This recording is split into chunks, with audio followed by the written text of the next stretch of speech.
हस्तिनापुर की राजसभा से दूर एक दिन महल के बगीचे में मधुर बयार बह रही थी। श्री कृष्ण अपने धनुष की डोर कस रहे थे कि अचानक एक नुकीली धार ने उनकी उंगली को छू लिया और रक्त की लाल बूंद टपक पड़ी। द्रौपदी पास ही खड़ी थी।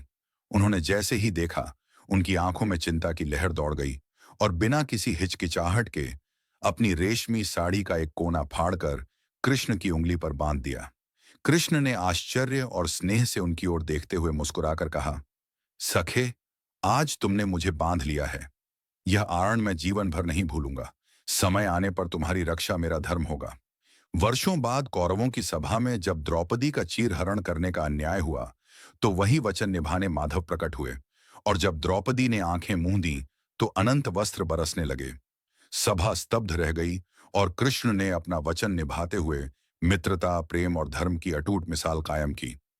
लेकिन दोस्तों, सावधान, क्योंकि इस साल रक्षाबंधन पर लग रहा है भद्रा का साया। रक्षाबंधन का त्योहार हर साल सावन माह की पूर्णिमा तिथि को मनाया जाता है। शास्त्रों में ऐसा वर्णन है कि रक्षाबंधन का त्योहार भद्रा काल में भूलकर भी नहीं मनाना चाहिए। भद्रा काल में रक्षा सूत्र यानी कि राखी बांधना बेहद ही अशुभ माना जाता है। शास्त्रों में कहा गया है कि भद्रा का त्याग करके ही रक्षाबंधन का पर्व मनाना चाहिए। इसके साथ ही रक्षाबंधन का त्योहार किस दिन मनाया जाए, इस पर बहुत ज्यादा ही उलझन की स्थिति है।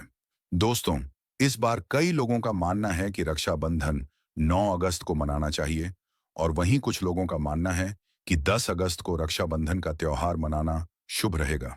तो ऐसे में आज हम आपको इस वीडियो में बताएंगे कि ये रक्षाबंधन का त्योहार किस दिन मनाया जाएगा और इसकी सही तारीख क्या है, 9 अगस्त या फिर 10 अगस्त।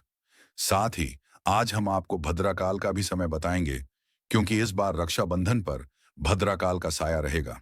इसलिए राखी बांधने का शुभ मुहूर्त आपके लिए जानना अति आवश्यक है। दोस्तों, वीडियो को अंत तक जरूर देखें और आगे बढ़ने से पहले हमारे चैनल को सब्सक्राइब करके बेल आइकॉन जरूर दबाएं। तो आइए शुरू करते हैं दोस्तों। रक्षाबंधन का त्योहार भाई बहन के अटूट प्यार का प्रतीक है। इस दिन बहन अपने भाई की कलाई में रक्षा सूत्र यानी कि राखी बांधती है और उसकी लंबी उम्र तथा स्वास्थ्य की कामना करती है, और भाई भी सदा अपनी बहन की रक्षा करने का वचन देते हैं। दोस्तों, आपको बता दें कि शास्त्रों में भद्राकाल में राखी का त्योहार मनाना अशुभ बताया गया है। इसलिए भूलकर भी भद्राकाल में आप अपने भाई को राखी कभी ना बांधें। इसके पीछे एक पौराणिक कथा भी है। ऐसा कहा जाता है कि लंकापति रावण ने अपनी बहन से भद्राकाल में ही राखी बंधवाई और 1 वर्ष के अंदर ही उनका विनाश हो गया था।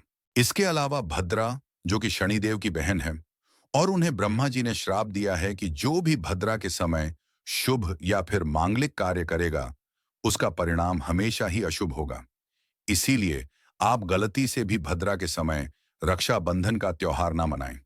दोस्तों, रक्षाबंधन के दिन बहनें अपने भाई की कलाइयों पर राखी बांधती हैं और उनकी लंबी उम्र की कामना करती हैं। इसीलिए इस दिन भाई बहन दोनों को स्नान आदि करके और हो सके तो नए वस्त्र पहनने चाहिए। लेकिन याद रहे, शुभ अवसर पर काले कपड़े न पहने। वस्त्र पहनने के बाद भाई बहन को मिलकर भगवान की पूजा करनी चाहिए। पूजा से पहले आप पूजा की थाली अवश्य लगा लें और उसमें रोली, चंदन, अक्षत, राखी, मिठाई और एक शुद्ध घी का दीपक भी जरूर रख लें। दीपक आप चाहे तो आटे का बना लें या माटी का या पीतल का, जिससे आप अपने भाई की आरती करेंगी। दोस्तों, अब आप इस पूजा की थाली को सबसे पहले भगवान को समर्पित करें और भगवान की कलाई पर पहली राखी बांधें या मंदिर में राखी चढ़ाएं। इसके बाद आप अपने भाई को पूर्व या फिर उत्तर की ओर मुंह करके बैठाएं और बहन का मुख पश्चिम की ओर होना चाहिए। रक्षाबंधन पर सबसे पहले घर के मंदिर में पूजा पाठ हो जाने के बाद भगवान गणेश को राखी अवश्य बांधें और फिर अंत में भाई की कलाई के लिए थाली सजाएं। फिर भाई को सबसे पहले तिलक करें, उन्हें रोली, चंदन और अक्षत लगाएं। उनके ऊपर थोड़े से फूल छिड़कें। यदि फूल आदि ना हो तो चावल छिड़कें और अंत में भाई की आरती करें। अब आप अपने भाई की दाएं हाथ की कलाई में राखी बांधें और इसके बाद भाई का मुंह मीठा कराएं। भाई के लिए मंगल कामना करें। दोस्तों, राखी बांधने के बाद भाई भी अपनी बहनों को रक्षा का वचन दे कि टोन, बहन, तेरी सदा मैं रक्षा करूंगा, तुझे परेशान नहीं करूंगा, तुझे डांटूंगा नहीं, तेरी हर जिद पूरी करूंगा, तेरी हर इच्छा पूरी करूंगा। माँ बाप नहीं है तो माँ बाप की कमी को पूरा करूंगा। पिता बनकर हर इच्छा पूरी करूंगा। माँ बनकर तेरा पालन पोषण करूंगा। जितना मुझसे होगा उससे बढ़कर करूंगा। और बहनों को उपहार वगैरह अवश्य भेंट करें। दोस्तों, चलिए अब जानते हैं कि साल 2025 में रक्षाबंधन का त्योहार कब मनाया जाएगा। दोस्तों, पूर्णिमा तिथि की शुरुआत 8 अगस्त की दोपहर 2 बजे पर हो रही है और पूर्णिमा तिथि की समाप्ति 9 अगस्त की दोपहर 1 बजे पर हो रही है। ऐसे में उदया तिथि के आधार पर रक्षाबंधन का त्योहार 9 अगस्त यानी शनिवार के दिन ही मनाया जाएगा। इसमें कोई भी कंफ्यूजन नहीं है। अब बात करते हैं रक्षाबंधन पर भद्रा के समय की। इस साल रक्षाबंधन के दिन भद्रा का साया रहेगा। रक्षाबंधन पर भद्रा के प्रारंभ का समय 8 अगस्त को दोपहर 2 बजे है और यह 9 अगस्त को सुबह 2 बजे पर समाप्त हो जाएगा। इस भद्रा का वास पाताल लोक में है। हालांकि कई विद्वानों का मत है कि यदि भद्रा का वास स्थान पाताल या फिर स्वर्ग लोक में है तो वह पृथ्वी पर रहने वाले लोगों के लिए अशुभ नहीं होती है, उसे शुभ ही माना जाता है। लेकिन कई शुभ कार्यों में पाताल की भद्रा को नजरअंदाज नहीं करते हैं। आखिर हम हिंदू हैं तो हर शुभ कार्य का या अशुभ कार्य का पालन तो भैया करना ही पड़ता है।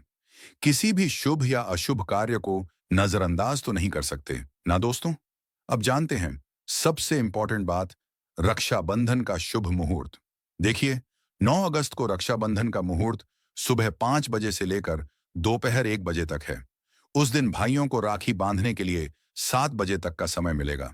दोस्तों, इस बात का ध्यान रहे, भद्रा में राखी बांधने से हमेशा घर परिवार का विनाश ही होता है। इसीलिए भाई को इस समय कभी राखी ना बांधे। पूरा घर परिवार कंगाल हो सकता है। लंकापति रावण को इसी समय राखी बांधी गई थी। इसी कारण उसके पूरे कुल का विनाश हो गया। इसीलिए समय के अनुसार ही रक्षाबंधन का त्योहार मनाना बहुत ही शुभ और मंगल कार्य रहेगा। थोड़ा कठिन जरूर है, लेकिन यह समय आपके भाई और आपके परिवार के लिए शुभ रहने वाला है। दोस्तों, कई लोगों के यहाँ यह परंपरा होती है कि सूर्यास्त होने के बाद रक्षाबंधन का त्योहार आदि नहीं मनाते। लेकिन रक्षाबंधन यानी राखी, क्योंकि इस समय शुभ मुहूर्त पड़ रहा है और हमें मुहूर्त की अति आवश्यकता होती है। फिर मुहूर्त रात में पड़े या दिन में, मुहूर्त तो आखिर मुहूर्त है। दोस्तों, मुहूर्त पर राखी बांधने से भाई को कई लाख गुना शुभ फलों की प्राप्ति होती है। उसका कभी अमंगल नहीं होता। ऐसी बहन का भाई जहां भी जाएगा, दिन दुगनी रात चौगुनी तरक्की ही पाएगा। ऐसा भाई लाखों करोड़ों में खेलेगा। रुतबा, पैसा, धन दौलत सब कुछ कमाएगा। राहु दोष, पितृदोष, नजर दोष, मंगल दोष सब कुछ दूर रहेंगे दोस्तों। और हाँ, रक्षाबंधन पर भाई को काली राखी नहीं बांधना चाहिए। शुभ नहीं माना जाता। भाई की कलाई पर हमेशा लाल रंग की राखी बांधना बहुत ही शुभ और मंगलकारी माना जाता है दोस्तों। और रक्षाबंधन के पावन अवसर पर उपहार में बहन को चाकू, छुरी आदि कभी नहीं देना चाहिए। इससे जीवन पर नकारात्मकता का गहरा असर पड़ता है। ऐसे में बहन को सफेद कपड़ा भी उपहार में नहीं देना चाहिए। कोई चप्पल आदि भी नहीं देना चाहिए। उपहार में दक्षिणा, सुंदर भेंट अवश्य देना चाहिए। एक प्यारी बहन ने अपने भाई को भाई बनाया, भाई का दर्जा दिया, तो भाई अपनी बहन के लिए इतना तो कर ही सकता है। बड़ा सुकून और सुख मिलता है। यदि भाई आपके पास नहीं है, विदेश में रहता है, किसी कारणवश आप भाई के पास नहीं जा सकती, तो आप भाई के नाम की रक्षाबंधन की थाली, एक राखी, मिठाई, अक्षत, रोली, चंदन का तिलक, भगवान गणेश को अपना भाई समझकर उनकी कलाई पर बांधे। वह राखी स्वयं आपके भाई की कलाई तक पहुंच जाएगी। फिर चाहे आप श्री कृष्ण को बांधें, आप जिसके भी भक्त हैं उनकी कलाई पर बांधें, वह स्वयं राखी चलकर आपके भाई की कलाई तक पहुंचेगी। और ऐसी राखी जो मन में बांधी गई राखी है, सच्ची श्रद्धा से बांधी गई राखी, स्वयं ईश्वर तुल्य हो जाती है। रक्षाबंधन पर खाने में क्या क्या बनाना चाहिए, आइए जानते हैं। देखिए, रक्षाबंधन के समय बिना लहसुन प्याज का खाना बनाना चाहिए, क्योंकि इस समय देव शक्तियां, ईश्वर स्वयं धरती पर चलकर आते हैं। वह भी अपने भक्तों से राखी बंधवाने के लिए धरती पर स्वयं पधारते हैं और उन्हें भोग लगाते हैं। ऐसे में जो भाई होते हैं, उनके अंदर साक्षात ईश्वर का वास हो जाता है। भगवान भाई के अंदर बसते हैं। इसीलिए लहसुन, प्याज, मांस, मदिरा, बीड़ी, सिगरेट, गुटखा आदि इस दिन कभी नहीं खाना चाहिए, कभी नहीं बनाना चाहिए। नहीं तो रक्षा बंधन खंडित हो जाएगा, बहन का व्रत टूट जाएगा। खाने में आप खीर, पूड़ी, सब्जी खा सकते हैं, मीठा हलवा, मीठी सेवियां, झोर बनाएं। कुछ ना कुछ मीठा घर में अवश्य होना चाहिए, क्योंकि साक्षात भाई में भगवान इस दिन बसते हैं और बहन को ढेर सारा आशीर्वाद मिलता है। सच्चे दिल से कमेंट में लिखें, जय माता दी, रक्षाबंधन की हार्दिक शुभकामनाएं।